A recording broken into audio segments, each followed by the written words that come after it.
Good Enough Battle Companies podcast. It's been a little while. We've been away, but we're back and we've got a new episode. And in today's episode, we're going to be talking about the Men of the West company. We'll be talking about the Dunland company, and we'll be discussing a few other little bits and pieces surrounding the game itself. But it's not just me. It's Stephen from One Hobby.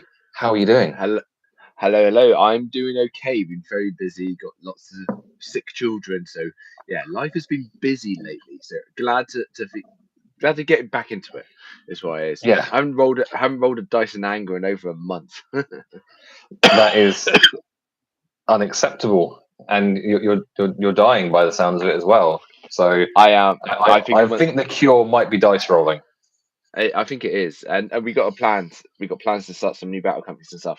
So We have. We can.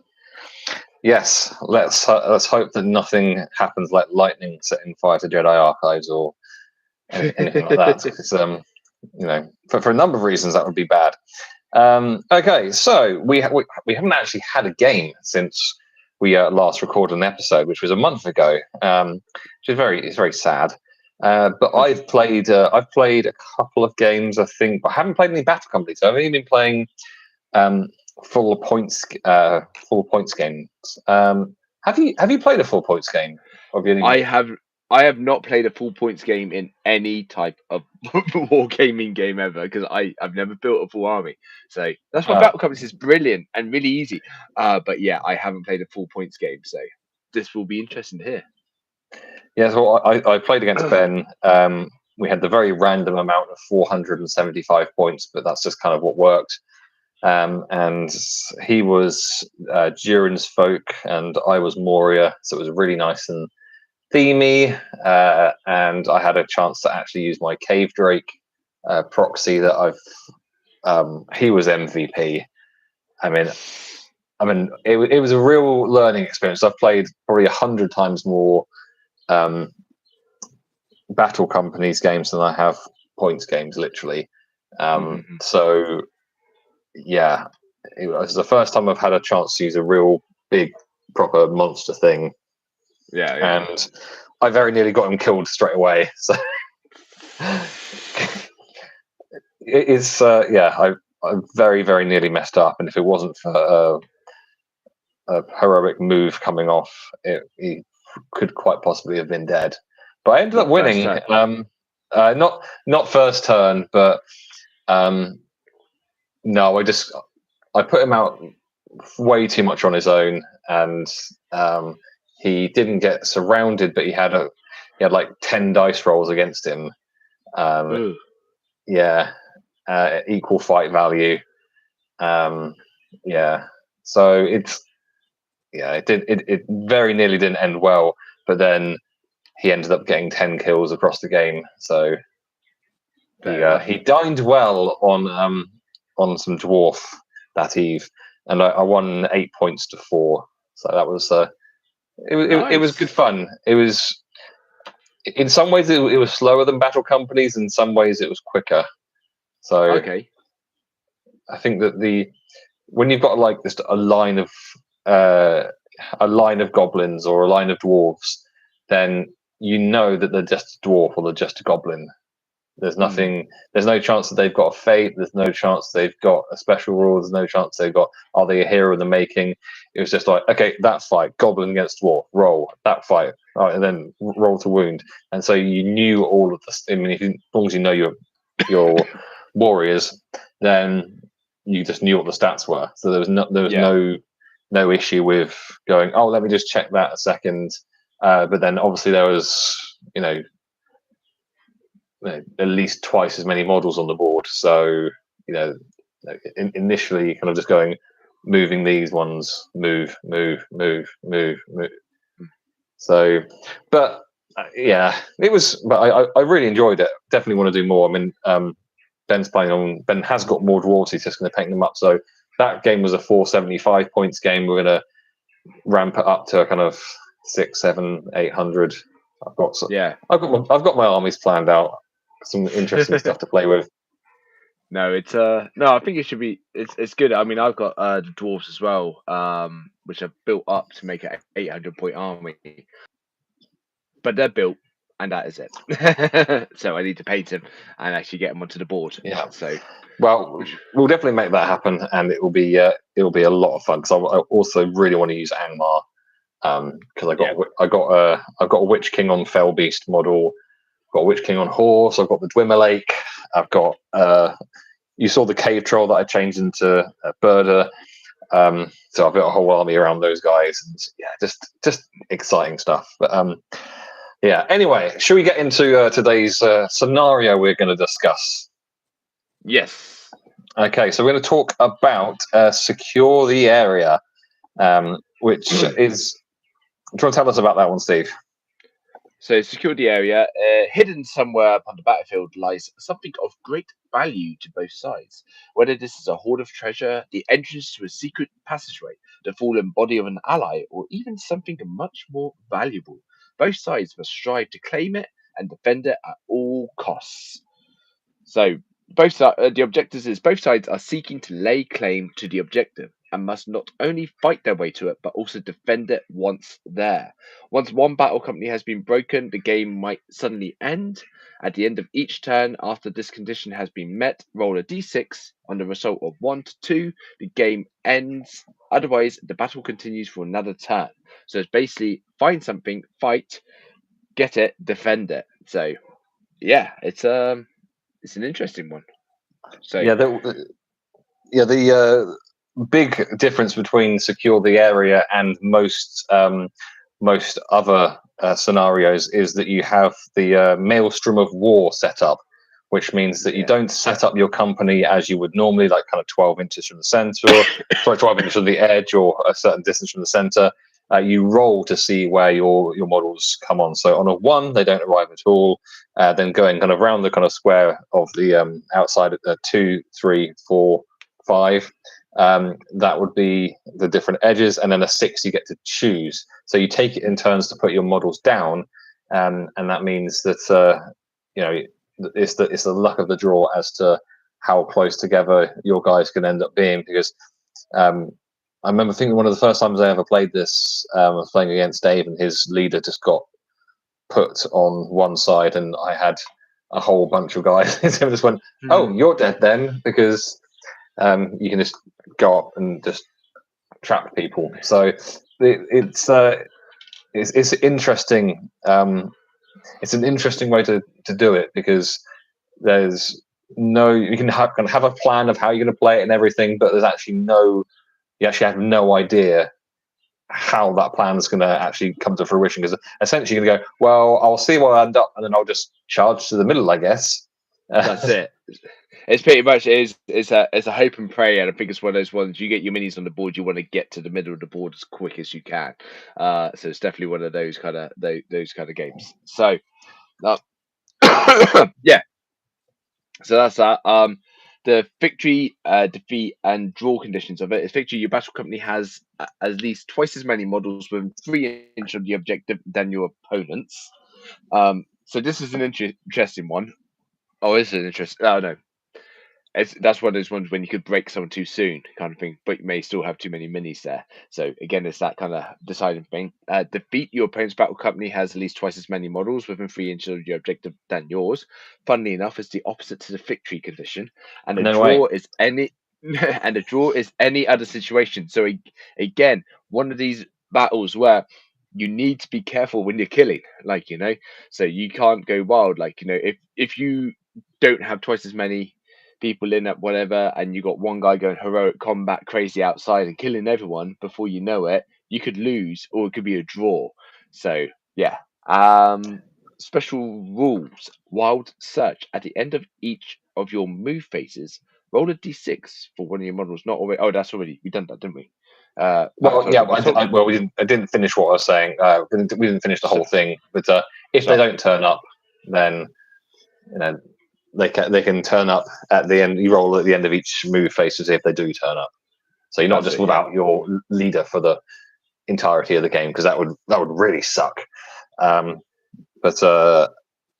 Yeah, it's I like this one because of the maelstrom element. I think if it was just a central objective and you charge towards it, then it's not as interesting. The fact that the people are all over the place means it is a little bit more interesting. But generally, it's not one of my favorite ones. I think that the Maelstrom thing makes it more interesting.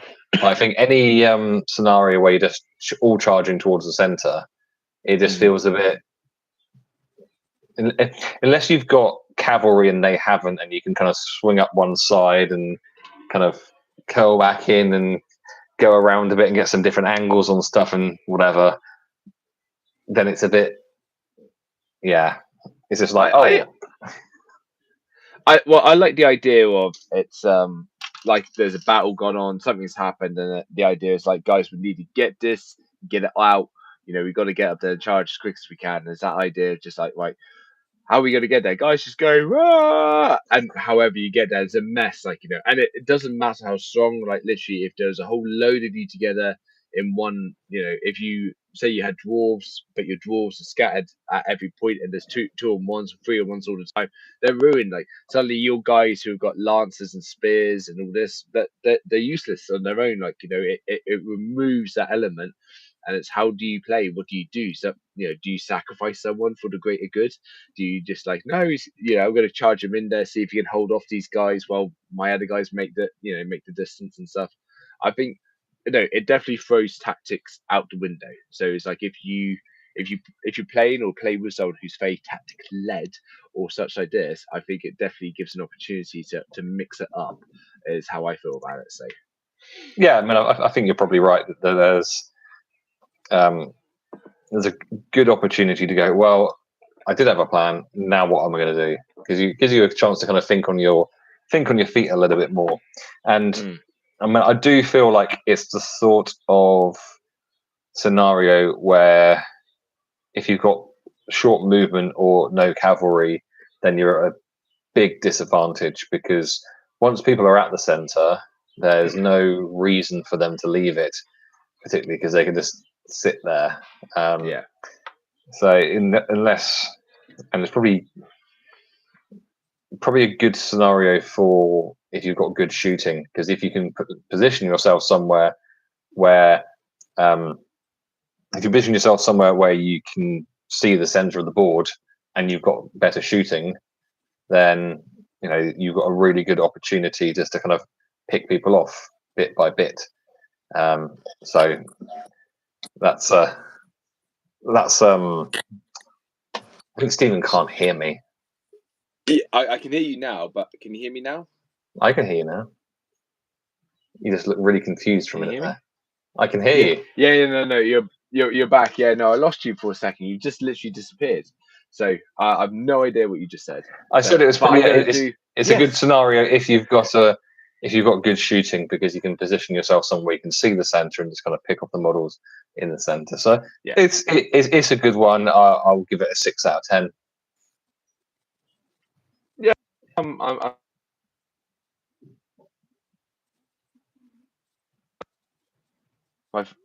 doing great tonight. I am. You still there?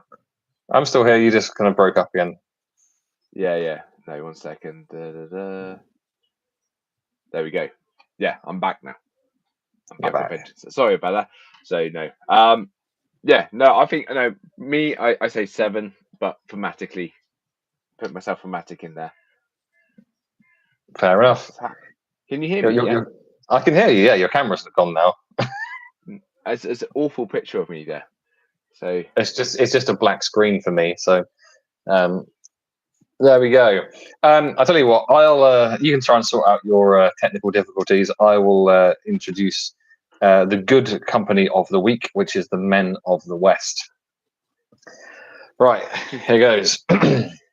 Following the Battle of Pelennor Fields, you bastard, the free peoples of Middle-earth hatched one final plan to draw Sauron's gaze away from Mordor and onto themselves.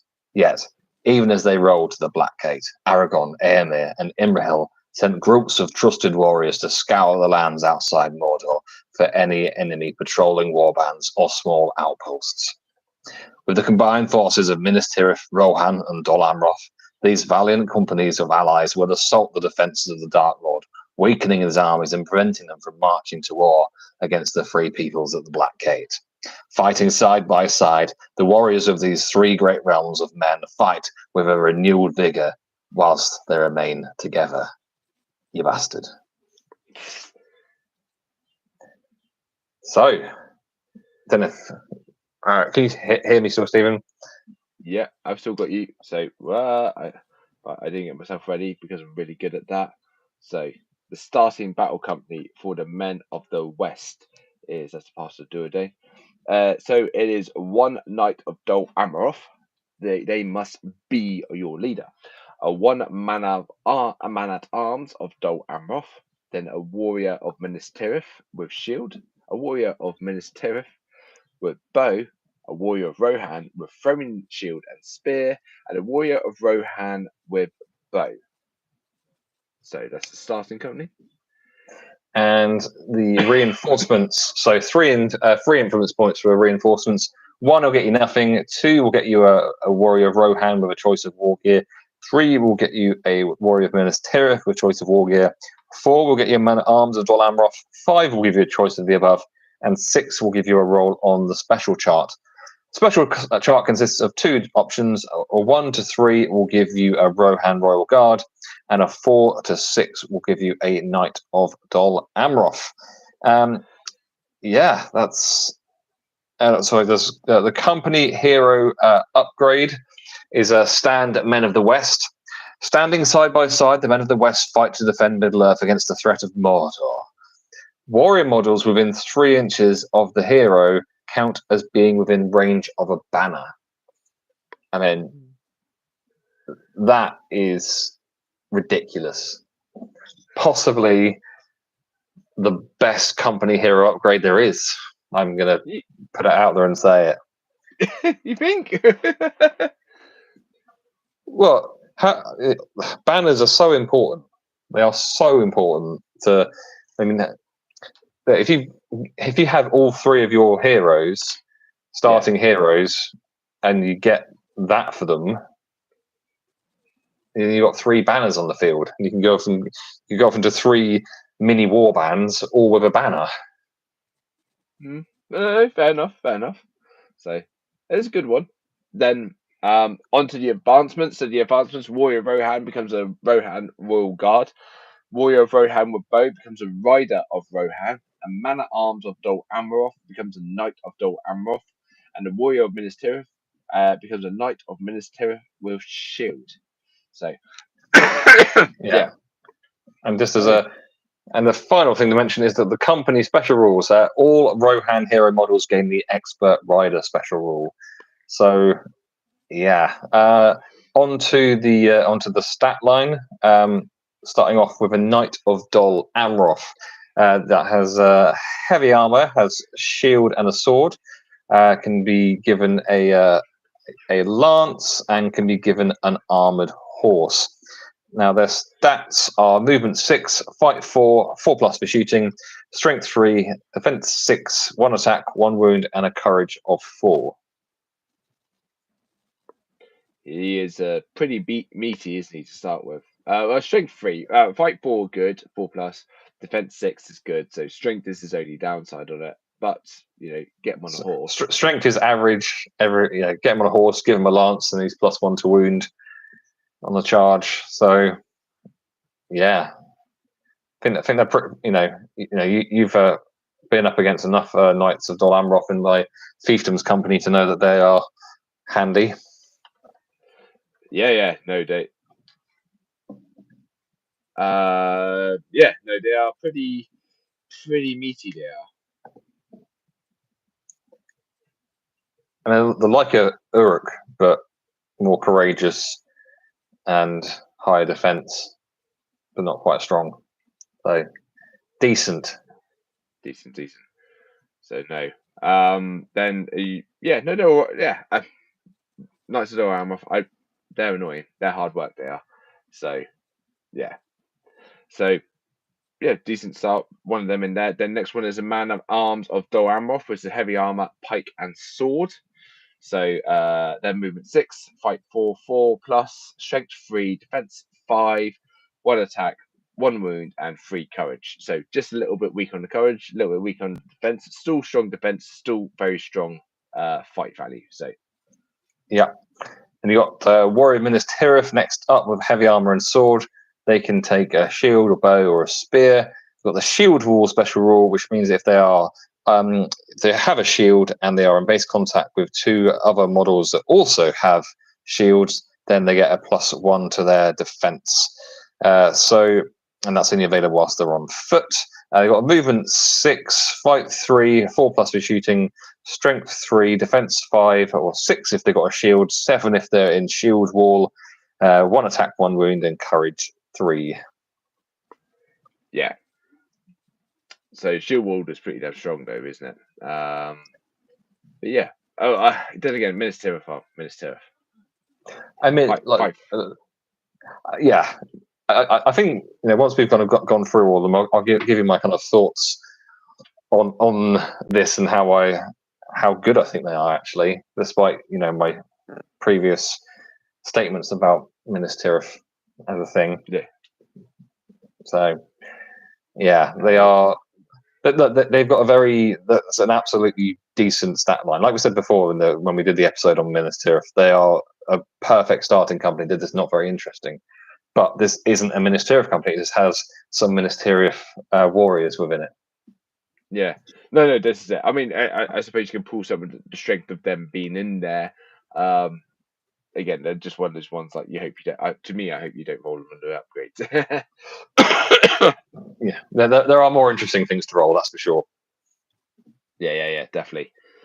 So, give me 1 second, Chris. Do you want me to do the next one? Yeah. Give me. Next up, we've got the Warrior of Rohan, which comes with an armor and sword as standard. They can have throwing spears, they can have a shield, and they can have a bow. So their stat line is movement 6, fight 3 with 4+ for shooting, strength 3, defense 4, 1 attack, 1 wound, and courage of 3. So slightly worse than Ministeriff Warrior, but they do have access to throwing spears, which is always kind of a handy thing to have. Especially with this way, if you were to start between Ministeriff and Warrior of Rohan, who would you choose? What for this company or in general? In general, no. Say this company. These guys here at the present moment. Who would you choose? I choose a Warrior of Rohan. It's progression, isn't it? It's what they can become, isn't it? Yeah, well, look, the Warrior Ministeriff can become a knight, which means that they can have a lance, which means they get +1 to wound, and they're on a horse, and blah blah blah. A Warrior of Rohan can become a Rohan Royal Guard. So, yeah, they are. Rohan Royal Guards are really handy. So, yeah. I'd rather have a Rohan Royal Guard than a Knight of Ministeriff. Rohan Royal Guards you can put on horses anyway. So, yeah, that's what I think. So, speaking of Rohan Royal Guards, are you good to do the next one? I am. Yeah, sorry, I had children running in, so I had to deal with them. Hopefully, your own. Oh no, it's no. I was going to say something completely inappropriate. It's a family show. Just get back in underneath the stairs. No, okay. So Rohan Roll Guard, heavy armor, shield and sword, throwing spears and horse. Throwing spears, which I love. Bodyguard, all warrior and hero models with the same army list with this special rule will automatically bodyguard the hero from the same army list with the highest heroic tier. If there's more than one hero with the highest heroic tier, the controlling player may choose. As long as the bodyguarded model was live on the battlefield, this model passes all courage tests. Yeah, I copy and pasted that from the rulebook. So basically, that should have said, if the leader's alive, they pass all courage tests. There you go. And expert rider, whilst mounted, expert rider may re-roll the dice when making jump, swim, and throwing rider tests, which is nice. While mounted, model carrying both a shield and bow will still receive the +1 defense bonus for being armed with a shield. If the model dismounts, they will lose this bonus. Additionally, an expert rider can pick up light objects without having to dismount, which is key. to me, Expert Rider being able to not dismount is really, really awesome. The stat line is movement 6, fight 4 plus strength 3, defense 6, attacks 1, wounds 1, and courage 3. So nice juicy one there. If it's a hero Rohan going up, that stat line can only improve more and more. It's if I had him, I'd be getting the strength up. But apart from that, pretty to me, I like it. I like his stat. Royal Guards are annoyingly good. Starting at fight 4 and having bodyguard is really, really useful. Useful in particular scenarios. Useful against particular. Like if you're playing against Moria and they've got a cave troll, well, the Royal Guards can just get stuck in, so they don't have to worry about the courage test for charging in there. So yeah, they are useful. Riders of Rohan, they have armor, sword or an axe, shield and bow, and they can have throwing spears as an extra thing. And they have the expert rider special rule. They are movement 6. They are fight 3. Oh, they've got a horse as well. So movement 6 if they're on foot, 10 inches if they're on the horsey. Horse, I'd say horsey horse. That's the way it goes. Fight 3 plus for shooting, strength 3, defense 5, 1 attack, 1 wound, and a courage of 3. Nice. Yeah. Minister to me, I just vanilla. I'm not as much. I don't enjoy him as much. So yeah, but so not a bad upgrade. Yeah, it's not. It's the 3 plus for shooting is handy, particularly with throwing spears. 2/3 chance of causing a strength 3 hit as you charge in. Not a bad thing. No, it's not a bad thing at all. Yeah, and you got Knights of Minas Tirith to finish off. I can't see you still, so I don't know if I can't tell if you're. Oh no, I'm still here. Yeah. Can you not see me? I cannot see you. I've not been able to see you since I first said I couldn't see you. I've got it all going. So, Knights of Minas Tirith, heavy armor, sword, lance, horse, shield. Shield wall if the model is armed with a shield whilst in base contact with 2 or more non-prone models with this special rule that are armed with a shield. This model gains a +1 to its defense. Lovely. The bonus is only available whilst on foot. Not so lovely. And then movement 6, fight 3, 4 plus, strength 3, defense 5, attacks 1, wounds 1, and courage 3. So yeah. That's a lot of different things to have on a company list. What's your thoughts on this company? So basically, Amroth and Rohan, strong. Minas just feels like they're the balancing part of the list. Look, there's a lot of horses in there. Does it have a cavalry limit? This one does, doesn't it? So it's not like I'll just check. It should be. Or carry on saying what you're saying. I'll check whether it's any different to normal. No, I think basically the fact is that you can have Rohan Royal Guards. You've got throwing spears in there. Then you got Dol Amroth with the lances as well. Those are 2 key weapons. Just on the ground being able to lance through, and on horses, and the throwing spears thrown into combat as well, which I think is awesome. They're very it literally depends on your upgrades, doesn't it? Who gets upgraded onto the horse, or the advancements if they get up down to the horses and stuff. And then if you have a cavalry or horsey limit, if you have a horsey limit, it's standard, so 1/3. 1/3, yeah. Yeah.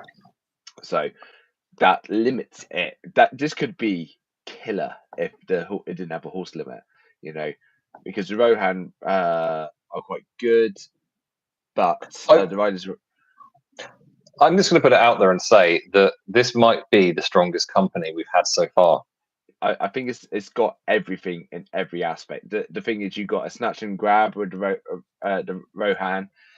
You do have defense with the Minas Tirith per se, and the Dol Amroth are just good all rounder. They're disgusting. They are. I don't like them, mainly because I've lost against them. But they are really good. They are really good. So it is a very strong battle company to put together. It is one I would very much be tempted with, and also quite beginner friendly as well. I I'm not sure if it's completely beginner friendly because I think there's some stuff going on which needs to be thought about. Because I think ideally you're going to want. No, if you was talking about having a battle line, you want to have your warrior of Minas Tirith with shield at the front, forming their shield wall.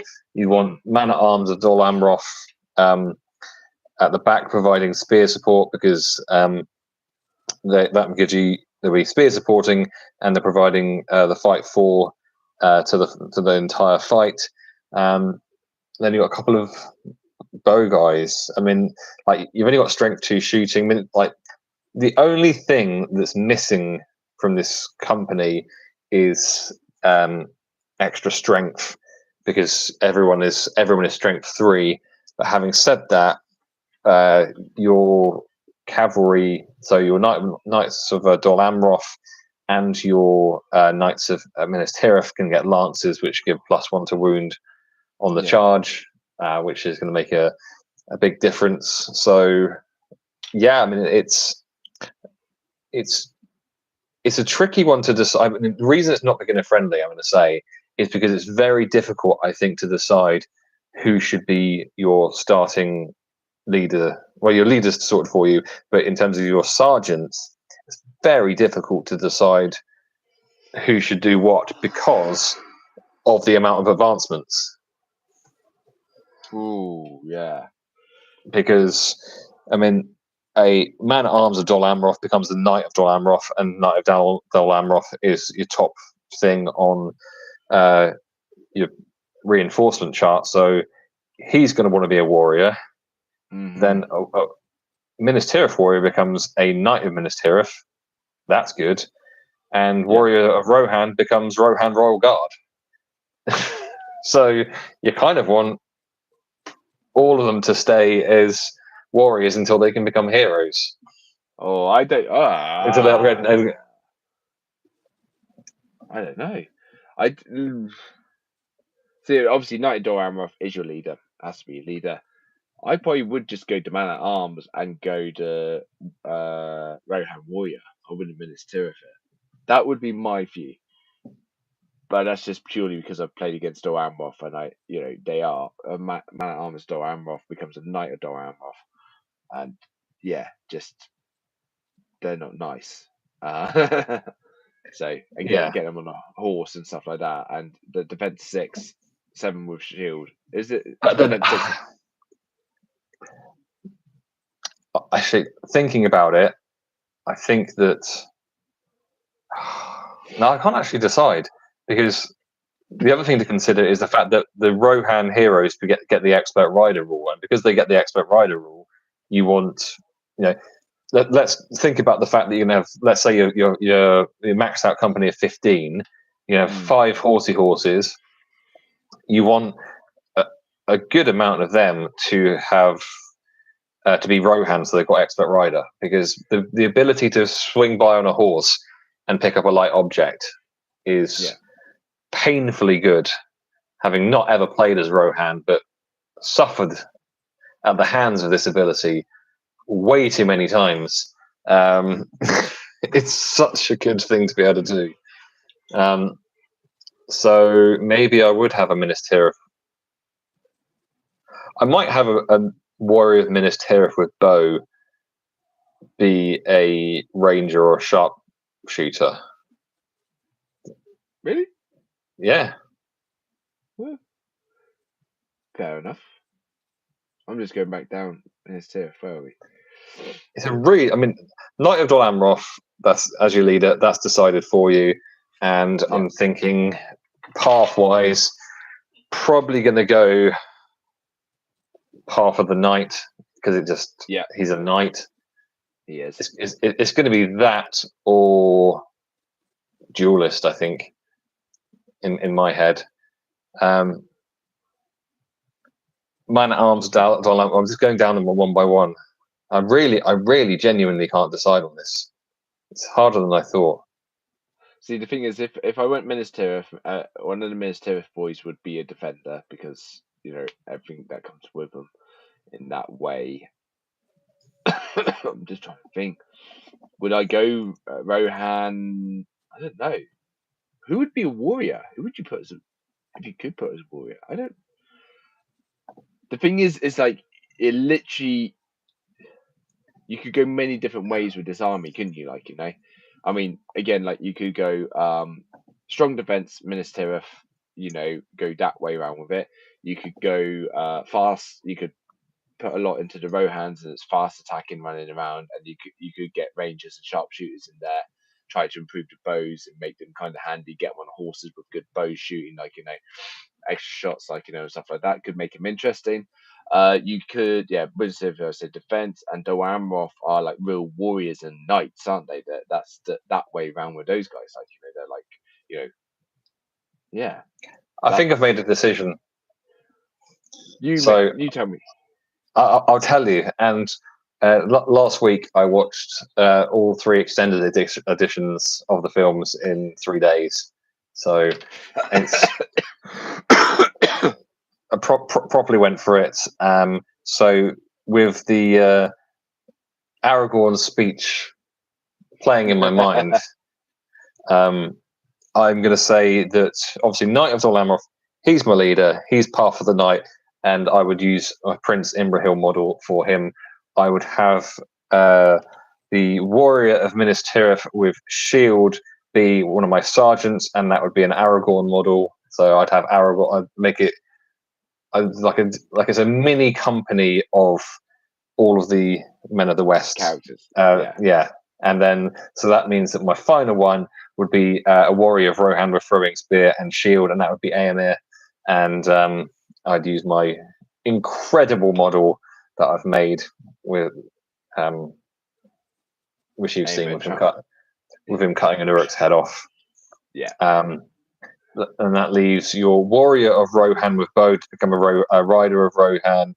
It leaves your Man at Arms of Dol Amroth to become a Knight of Dol Amroth. So you've got another one of them. And it leaves your Warrior of Minas Tirith with bow to become a Knight of Minas Tirith, I guess, because it just says it all. Yeah, that's my decision. And I would say that the first upgrade that every single one of my heroes got would be that they would take the company special rule and become banners, because having the main reason I ever go for Path of the General is for Inspiring Presence to become a banner. That's it. Yeah, I would use it here. You can buy it here. Yeah, you can just go. Oh, I have a 3-inch banner now. Fantastic. So that's exactly. So it's. I mean, this is right up there with.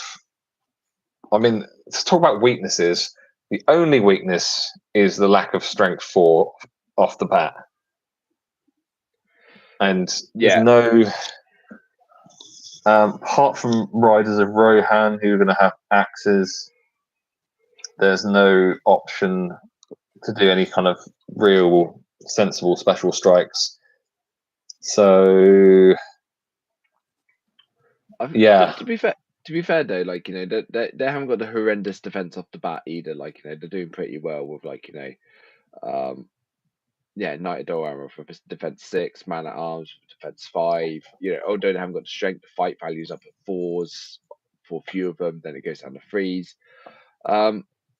They're not horrendous, are they? To start, and it's just I think they're really good. They're really, really good, especially with that. I know I keep banging on about it, but having a banner is we don't talk about equipment very much, but if you go to so I'm on the equipment section. So for 3 influence points, you can buy a company standard, which means that friendly models within 3 inches of a company standard may re-roll a single dual roll of 1 exactly as if they were arranged in a banner. So for 3 influence points, you can get something which means that if you are within 3 inches, then you can re-roll a 1 in your dual roll. Mm. It also means that they, I mean, it does allow you to re-roll failed courage tests and a couple of other things. But by carrying it, you're suffering a -1 to your own dual roll. So, and you're paying 3 influence points for that. Or you just have a hero that can get that pretty much straight away. Yeah, it makes sense just to do that then, doesn't it? Yeah. Well, I think the thing is that not many companies have got things with Fight 4 straight away. So if you've got Fight 4, get upgraded to Fight 5, have a banner. If you're kind of Fight 4 and Fight 5 and you've got maybe 3 banners, there isn't a lot that you're losing against. No. Even elves. No. Those damn elves. God, I hate them. So, yeah, I think I'm tempted to put this higher than Mordor, but I can't. So I'm going to put it the same as Mordor. I'm going to say it's an 8.5 out of 10. There isn't a whole lot wrong with this at all. No, I think it's a pretty strong list to start with. The progress on it, there's a good decent amount of progress across the board on it. I would be setting that up as a 8.5 as well. Oh, you can't just copy me all the time just because I'm right. No, I'm not copying you because you're right. I mean, I want to give it a 9, but I don't like going up that high. Well, so there has to be something on the list that's a 10. Yeah, so goblins. Yeah. Well, we'll see when we get around to that. Hobbits. Maybe, but I'm just looking at Mordor again. And I think the other thing to consider is it's a really cheap company to get into. I mean, if you can proxy the Knights of Dol Amroth, then in terms of starting it's really easy. Later game when if you might have 3 different types of cavalry, which means it might be a little bit prohibitive. But yeah. You know what? I'm gonna nudge Mordor up to a 9. Retrospectively pushing them up. Retrospectively pushing up. So I'm just looking at it and I can't because I don't know which one's better. They're both really good. They're both on 8.5. Just a quick one. We got a few people in the chat. I'm not sure if you're seeing the stuff people said. No, I haven't seen anything in the chat. It's just, don't know if I'm allowed to interrupt. I think at any natural break, if there's a comment, just throw it in there. If we're going by order, no, I think I'm thinking 8.5. I don't fully know what I would do them as though, and progress paths and stuff. That's something I feel like I actually need to spend a bit of time to think about, because you could also put them the hero path. Sorry, you could put one hero path which could actually be counterproductive to the entire thing. So you want, dare I say it, that dirty word synergy in your army. Like, you want that to work because they could all disappear down different paths, and suddenly what unifies them separates them. Like, I could put one down one route, one down the other route, and then it's not really bouncing off the back of each other. So I'd need to spend a bit of time thinking on that. I definitely think there would be a knight in there. So for me, my Knight of Dol Amroth would be on Path of the Knight. My Warrior of Minas Tirith, which would be Aragorn, would be on Path of the Duelist, just because that suits Aragorn. And I think that let's go, unless there's anything that says that Path of the, I tell you what, Éomer on Path of the Defender, unless you can't have a horse on Path of the Defender. But I think you can. I think you can have a horse on Path of the Defender. No, infantry only. So scratch that.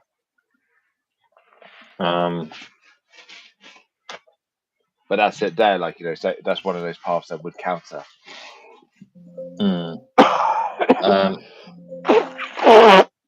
Sorry. Yeah, so you should be disgusting. I'm gonna go for Path of the Martyr for Éomer. Oh, it's your new favourite, isn't it? I just think he's just a bit crazy. So yeah, There we go. I'm gonna go with that. Right, so on to Dunland. It's where I wish I brought a second glass of water. Oh, this one's not too long.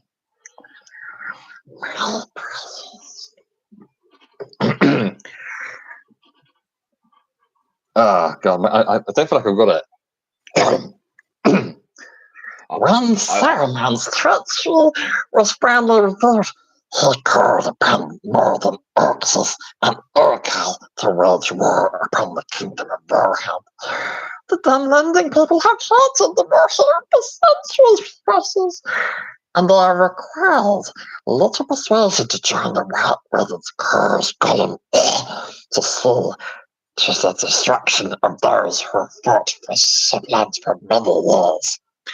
Whilst most of the Dunlandings joined Saruman's armies, some smaller bands were gathered together and they sent out to the world the settlements around in secret places, causing panic before the main armies of Isengard would attack. These bands would often venture into the wider lands of Middle-earth in order to raid and pillage other settlements, gaining wealth and renown amongst other people as they slaughtered those in their path. That was my worst one yet. I thought it was pretty good. I still think it was pretty good. I disagree. Tell us about Dunland Starting Company. So the Stop dying. Dunland. I'm trying to. The Dunland Starting Company. So you get 2 Dunland warriors with shield, 1 Dunland warrior with 2-handed axe, 1 Dunland warrior with bow, and 4 wild men of Dunland. So that's the starting company. Certainly do. Reinforcements, quite a bit going on here. So 3 influence points for reinforcements. 1 will get you nothing. 2 will get you a wild man of Dunland. 3 will get you a Dunlanding warrior with 2-handed. 3 get you Dunlanding warrior with bow. 4 will get you 1 with a 2-handed axe. 5 you get 1 with a shield. 6 will bring you onto the special chart. On the special chart, you have a 1 or 2 gives you a Dunlanding Huskarl. 3 to 4 gives you a Dunlanding Horseman, and a 5 to 6 will give you a Creebane. A Creebane cannot gain experience and therefore can never become a hero. Nice. You're going to need to talk me through those extra ones because I haven't a freaking clue what they are. Huskarl, Horseman, and Creebane. But we'll do it when we go through the stats on them. We certainly will. So the next thing is the advancement. So a wild man of Dunland can become a Dunland warrior with choice of war gear. So that's just a nice upgrade there. Dunland warrior with a 2-handed axe can become a Dunland Huskarl. And a Dunland warrior with shield can become a Dunland Huskarl as well. Yeah. And the company hero upgrade, Frenzied Fighter. Having been whipped into a maddened state by the words of the White Wizard, the hero shrugs off all but the most grievous wounds in order to fight to the last. Each time this hero suffers a wound, roll a d6. On a 5+, the wound is ignored exactly as if a point of fate had been spent. That's a really tasty upgrade. So you got this in similar. Yeah, that might be why it is pretty average. No, pretty meh. Let's be honest. Movement 6, fight 3, 4+, strength 3, defense 3, 1 attack, 1 wound, courage of 3. So pretty. Meh. I mean, that's not good.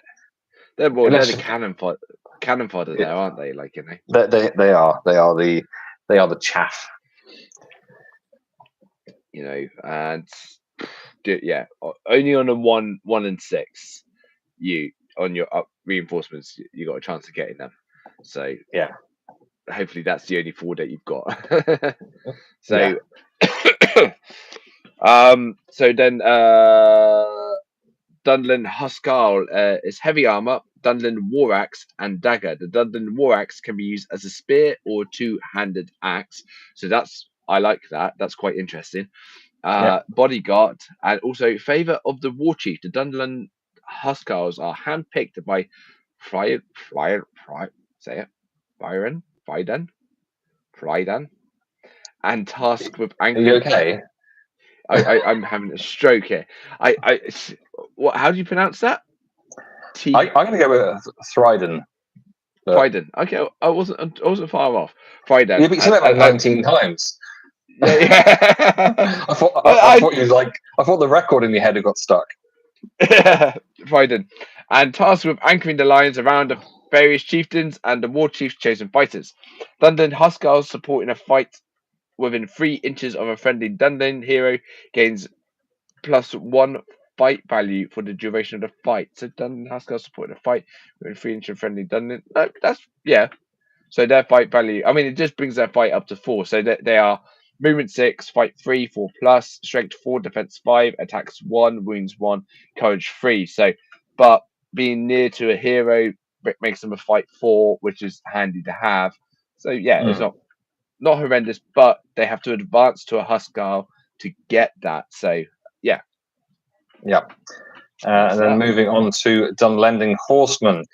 So they have armor, shield, a horse, axe, and a dagger. And they've got a special rule: slay their horses. So from atop their horses, the Dunlending Horsemen are well placed to strike down at the mounts of their foes. Whilst they have the cavalry keyword, Dunlending Horsemen reroll 1s to wound against mounts. So, I mean, reroll all failed wound rolls would be better.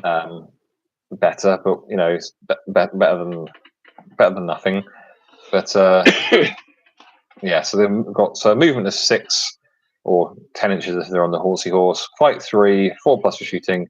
Strength 4, defense 5, 1 attack, 1 wound, and courage of 3. So actually, just thinking about it, so a standard horse is defense 4. They are strength 4, so that'd be wounding on 4s. So unless you roll a 2 or a 3, then you get another. Then you're either wounding or you get another shot at wounding.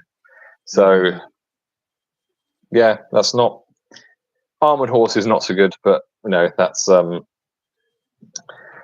bad. And moving us on to Creebane, which just a quick one. Broken Golem here said, I like that if a Huskar becomes a hero, they just get an auto +1 fight as long as they're supporting. It is, yeah, it's good. You know, and bear in mind if they are a hero, like you know, it goes up and up and up. So yeah, it's it's a handy trait to have. No one else, I don't think there's anyone else who gets +1 to fight that easy. Just by being next to someone. Anyhow, Creebane, beak and claws. So take it there, bird then. So do you remember in the Fellowship of the Ring where they're heading up the Misty Mountain, and Saruman sends like a flock of birds to kind of attack them, and they kind of hide under the rocks and stuff. Do you remember that? Yes, I do. Yeah. So they Creebane are like those are Creebane, and they are kind of spies for him as well. So that's what they are all about. So they have fly movement, which is 12-inch movement, can ignore control zones, keen sight, enemy models within 12 inches of one or more Creebane gain no benefit from the stalk unseen special rule. Nice. So that removes any hidden guys. Cloud of Birds only get hit on a natural 6 from shooting attacks. Nice. And then movement 4, obviously 12 by flying. Fight 2, 6 plus shoot. Obviously because they can't shoot. Strength 2, defense 3, 2 attacks, 4 wounds, and courage 3. So having 4 wounds obviously is a flock of birds, isn't it? And they can't get shot out of the sky, so they're going to need to be in combat. Okay. They can be shot out of the sky. It's just unlikely. Yeah. Oh yeah. But I tell you what, this is interesting. It's just completely different. You know, 2 attacks, not the strongest, but you know, still not horrendous. And with the amount of wounds, they can tie people up for a while, can't they? So if they're in combat, like you know, a flock of birds, yeah, you might be able to kill them, but they can tie people up for possibly a turn, maybe 2 turns, you know, before you get killed. I think that they are the ultimate go and grab an objective on the other side of the board type thing. So yeah, they are they are handy, and if you get a couple of them involved, then yeah, not some. I mean, fight 2 is not great, but if you've got something which is, if they join a fight with someone that's got up to fight 4, fight 5, then so they're providing an extra couple of dice in the attack. So yeah, they're certainly something. They're a different flavor, which I like. So I think you come into this company a little bit blind. Kind of just went, this is the one we're doing. So having read through it all, what's your thoughts on it? The slightly stronger humans, they're not bad. They're not bad. The wild men are a bit. They are your flak, but no, they're interesting. I do like the Kriban for the flying across the board, and the horsemen are quite all right. Yeah, I like the idea of slay their horses. So say if I was playing against who are you with your bloody camels? Farharad. Yeah, just getting in there and just killing your camels, just anything. It's a different. I tell you what, you're playing a different game with these guys off the bat. That's it. You're just playing a different game. So you're going for horses, and yeah, if you get the Kriban, you're doing something there with it. You know what? I wouldn't say I hate them. Definitely better than Minister of. But yeah. They're more exciting than Minister of, that's for sure. And then also, the hero is the fact that the frenzied fighter on the D6, what's it? Feel no pain, but it's a 5+, not 6+, So those kind of things add to it, I definitely think these guys are going to be vicious in the combat, So just a broken column. I don't think there's a lot of flying models and battle companies, he said, and I'm always a fan of strength 4 models with piercing strike. Yes. Yeah. One of the things I was about to bring up was either piercing strike or going double hand. I mean, I think that I think with my wild men of Dunland, where none of them would be.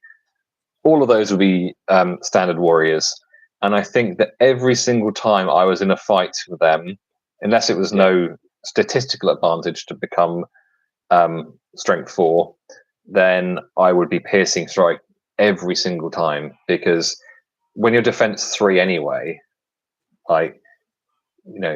if you're up against something that's strength 3, and most things are strength 3, I can't think of anything that's not strength 2. Yeah, maybe some hobbits or something, but in the most part, if you're up against strength 3 and you're defense 3, you're getting wounded on 4s. If your defense drops down, then you're going to get wounded on 3s rather than 4s, which is not it's a 16% better chance.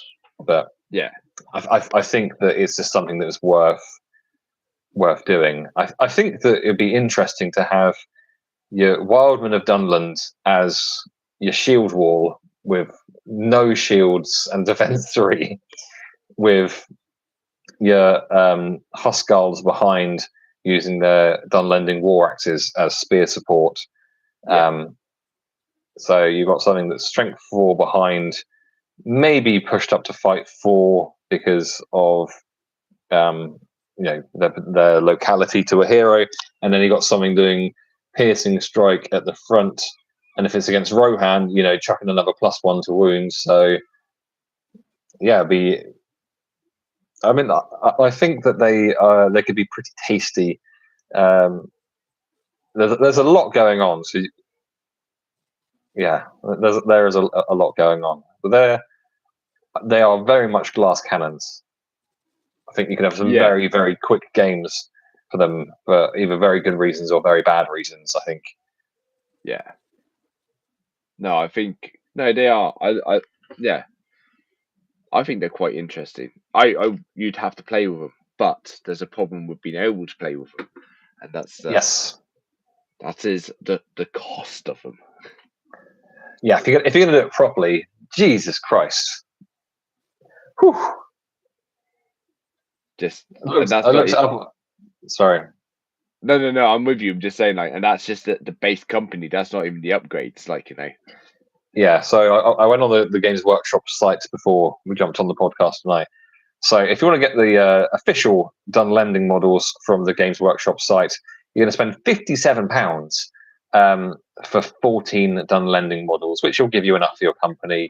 But then you want to use a Wildman of Dunland, and if you're going to do it properly, which you don't have to do, it's £42.50 for 12 Wildman of Dunland. So I didn't look up the Huskarls, but I'm going to do that now because I'm interested, and I'll look up the horse ones as well. Dunlanding Huskarls, 26.50. How many need to get? 3. But you only need 2. You can only have 2. Oh, well, sorry. So the Huskarls. The Huskarls. Oh God, so no. That's like £9 a model. Creebane, God, Jesus. Is it? You get 2? Oh, sorry, £31.50 for 2 of these models. The thing is, I mean, literally this alone, because it's an interesting company, this is where it lends to 3D printing, or as Broken Golem says, Victrix Vikings are excellent models as well. I think this exactly what I was going to say. Yeah, this is a oh my God, that is actually disgusting. Sorry, Karen. Go on. How much? Dunlanding Horseman, £32.50 for 2 resin miniatures.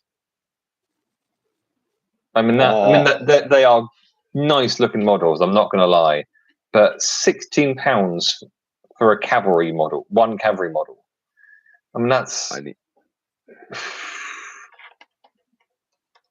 really like disgusting. But yeah, like Broken Golem said, I was going to say, because it's what Dave did with his Dunlanding ones, is the Victrix Vikings. Really nice models that are just maybe 10% the price of that, and literally the horse ones. I don't know if Victrix Vikings have got horse ones for that, but yeah, that's a real stumbling block with getting into a Dunland company. But cost aside, let's say we can proxy it, and it's absolutely fine to proxy whatever you want to proxy, as far as I'm concerned, because it's battle companies, and it's supposed to be fun. How are you going to put this army together? This army is going in for fighting. These guys are wanting to get into it. I want my company here is to get this frenzy fighter as soon as I can. Just the fact that, like, there's always a 5+. There's an extra 5+, an invulnerable save, isn't it? Basically, an invulnerable save of 5+ for those guys, which I think is just perfect. The setup it's definitely warrior. Hoping one of them became horseman. None of them progressed to horseman. Huskar, Dunland. No, so they don't progress to horseman. So I wouldn't be using knight or anything on it. So I would definitely use warrior, and I would use defender. I would have. Go back to you. Where are you there? So I got 2 warriors with shield. So yeah, the 2 warriors with shield and a 2-handed axe. They're the guys I'm using. The first one with shield will become my leader. He'd be a warrior. Then the other one was shield. I'd put as defender, and then the 2-handed axe. What would I put him as? I'm going to go back up and have a hunt through. What will you do? Have you got any ideas? Yeah, so I think that I think that I would just like someone to be a complete psycho. So I'd go Dunlanding warrior with 2-handed axe as my leader, probably. Either leader or sergeant, but yeah, he'd be on par for the warrior. Get burly straight away. I mean, if you got +1, if you're strength 4 with +1 to wound automatically, and then your piercing strike, strength 5 with +1 to wound. That could be absolute filth. So yeah, and then there's not a whole lot of shooting in this, and that's going to be their massive downfall. They're going to be very susceptible to half decent shooting. But yeah, the Dunlanding Warriors with shield. It just makes sense for them to be the other two heroes, because you want your Wildmen of Dunland to get up. You want them to advance and become Dunlanding Warriors, because that the jump up from Wildmen of Dunland to Dunlanding Warrior is a pretty decent one. And I think I'd probably have one, like, they are fighters, so I'd have half of the warrior, half of the duelist, and I'm gonna have a quick. And I'll tell you what I would probably do, just to have some extra flavour in. I might have a sorcerer. Ooh. Sorcerer would be quite good. You sure you wouldn't get a minstrel in there? Not on this one. I've got a minstrel on my Moria company that I've just been setting up. Would it be worth having a general? I like this. Broken Golem just said you have a better chance of shooting Kuban if you're shooting past them at another model and hit them with an in the way roll. It's true. You're only hitting on sixes, but if you hit one in the way, that's a 50-50, isn't it? I don't think it would count unless you rolled a 6 for the initial thing. A Dunland Minstrel would be a Scade, I think. Where do you get Burley? Which one gets Burley? It's not called Burley. It's well, no, it is. It's called Deadly Strength. It's the 7 roll on half of the warrior. That's it. Yeah. No, I think I would literally go. The two-handed would go half of the warrior and possibly leader as well. He's just got to be vicious, and then that 5+ vulnerable save as well. So the hero company upgrade, he would be disgusting. And then the other two, get the other two, duelist, and then I think duelist. I would go defender. I would personally. You go defender all the time. I mean, always go. It's a good path. I can't hate you for it. No, yeah. To be fair, my Iron Hills are going. One of them's going defender. Great. Just that's not going to be fun. None of that's going to be fun. I'm going to get destroyed. I'm going to win something for once, possibly.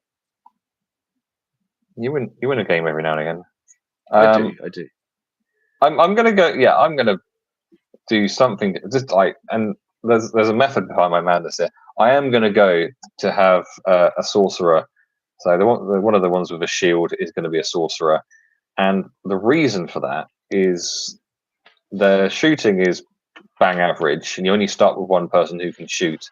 The Wildmen of Dunland can't shoot, so I think having a sorcerer providing some sort of ranged attack or ranged something or other is something which is going to be very, very beneficial. So that's my reasoning. But yeah, they're decent. I think they're one of those companies where early game it's going to be slaughter. So I think that they are half of them are just rubbish. Half of them are. I mean, that is, you're just charging them out to hold things up, aren't you? You know, all getting away.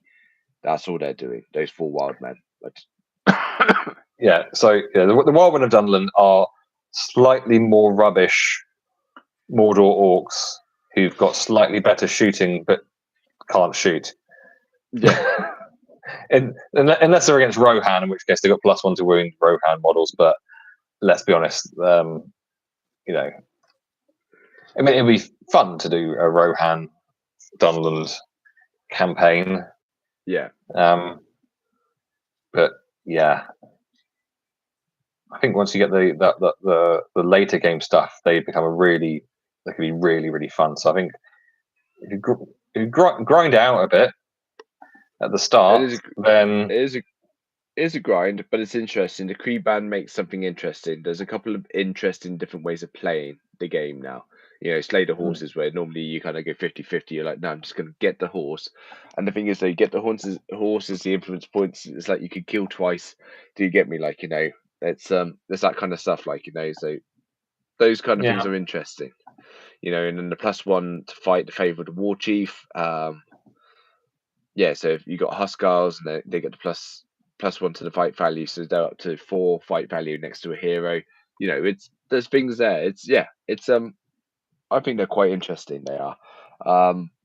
Shame that the models aren't supported, but then again, you just proxy it and it's all good. yeah. You just straight away going to have to proxy it because unless you're like a millionaire. Yeah, I mean, like I think they're good, but I think there's a lot of other companies that will just absolutely tear through them.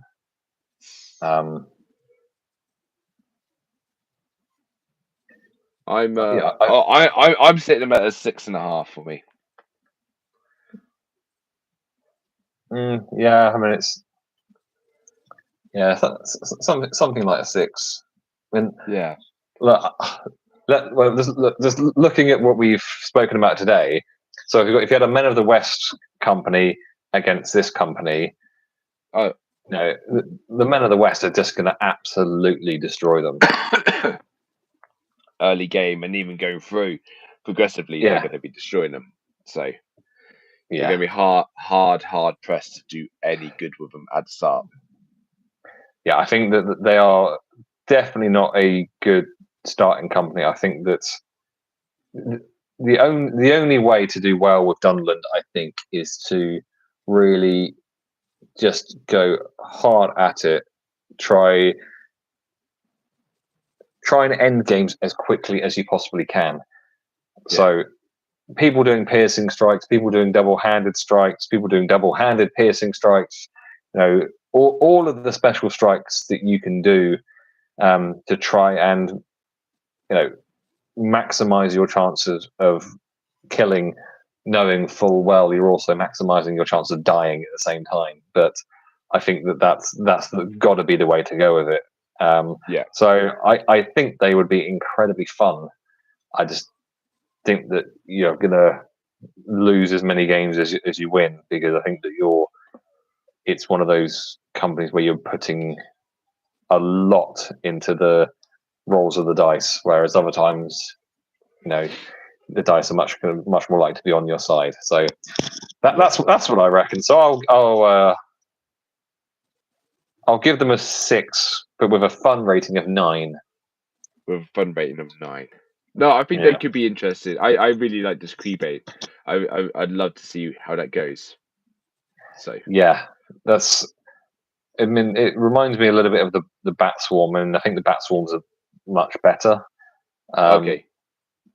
Well, Bat Swarms, it's interesting that they don't have anything like that, but a Bat Swarm halves the fight value of whoever they're in a fight with. Okay, that is pretty good because it's rounded down. Yeah. So someone fight 5 becomes fight 2. But they're only fight. But they're only fight 1 themselves, so they have to be supporting. But they've got a 12-inch range. Blah blah blah blah. So yeah, I think that I do think that they have got good maneuverability. Like, they are pretty trashy early game. I think a maxed out company of 15 with 5 horsemen, 2 Prebane, and hopefully the rest being Dunlending warriors or Huskars at that point. Oh, that's an interesting point, actually. Would you? Would I? It'd be. I might not actually put someone on the Dunlending warrior of 2-handed axe. I might not have them as a hero because they advance to becoming Huskars, which are pretty. Actually, they all do. That might change something. maybe I would have the one with the bow. Yeah, that could be another option actually, because they don't have a lot of shooting. Why not make the one shooty guy? Why not make him a ranger and try and get some better shooting going on? I mean, it's Or limited. I mean, it's harassment shooting, isn't it? What value? What's the strength of their shooting? 3s, is it? 4s. Not too bad then. You know what? I'm gonna change. I'm gonna check the rules. They've not got heavy armor, have they? Who's that? No, it's The Huskar has just heavy armor. no. The Dunlanding. So my Dunlanding warrior with bow is gonna go on path of the skirmisher. Oh, okay. Because I feel like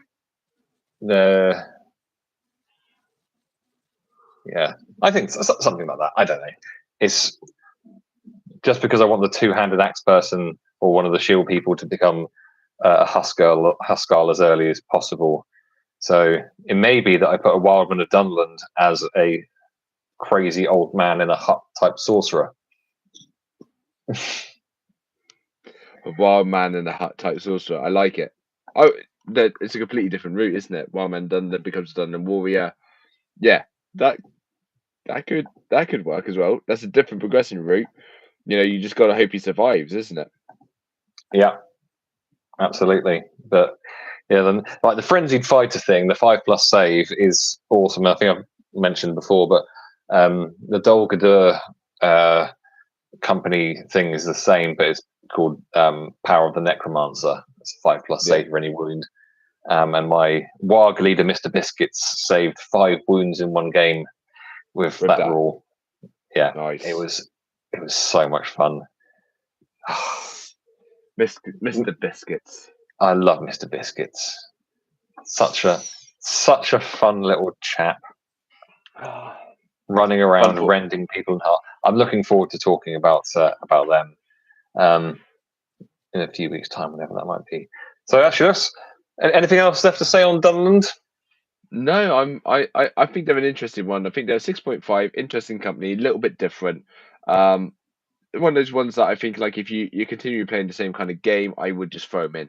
If you're like, I want to do something different, I'd give them a go. Like, give them a good 6-game campaign go. Like, give it a good, see what you get with them. But yeah, I think interesting.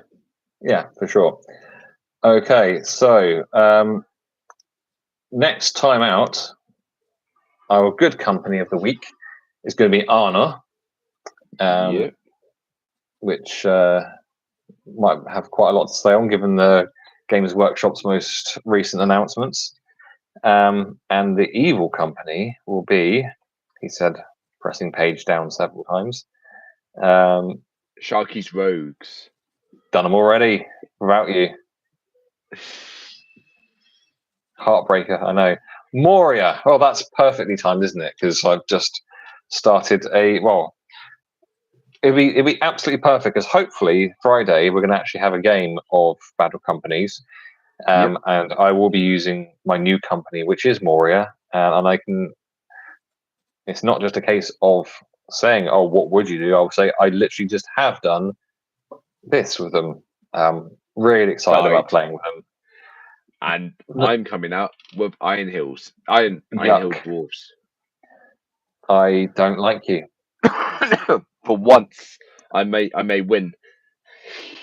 Well, interestingly, not that we want to dive right into all of this right now, but the upgrades for Moria goblins turns them into black shields. Black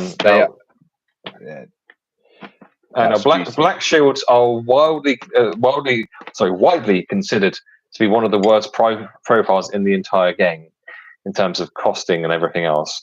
However, despite only being strength 3, they have the hatred of dwarfs special rule. So you may have a high defense, but I'm probably going to be wounding most of them on 5s if I'm using a black shield. So you never know. I know, but I'm very much looking forward to my goats. If I get guys and goats, I am getting a cave troll, and I'm picking up your goats, and I'm throwing them into other goats and killing everyone. I'm so looking forward. This one's going to be quite interesting. So it's going to be. I am going to try and get as many cave trolls as I can. I mean, in theory, and it's a very, very much a theory. In theory, I could have 20 cave trolls. I'd have to get like 300 influence points to be able to buy all of them, and kind of everyone else would have to die. But I could have, I could have 20 cave trolls coming at you. Coming at you, bro. Yeah. Anyway, that's a story for another time. Anything else left to say on Dunland or Men of the West? No, I think interesting ones. Well, definitely one extremely strong one, and Dunland is definitely out of the left field. Interesting one. I think it's if you're playing a lot, it'll be worth giving it a go.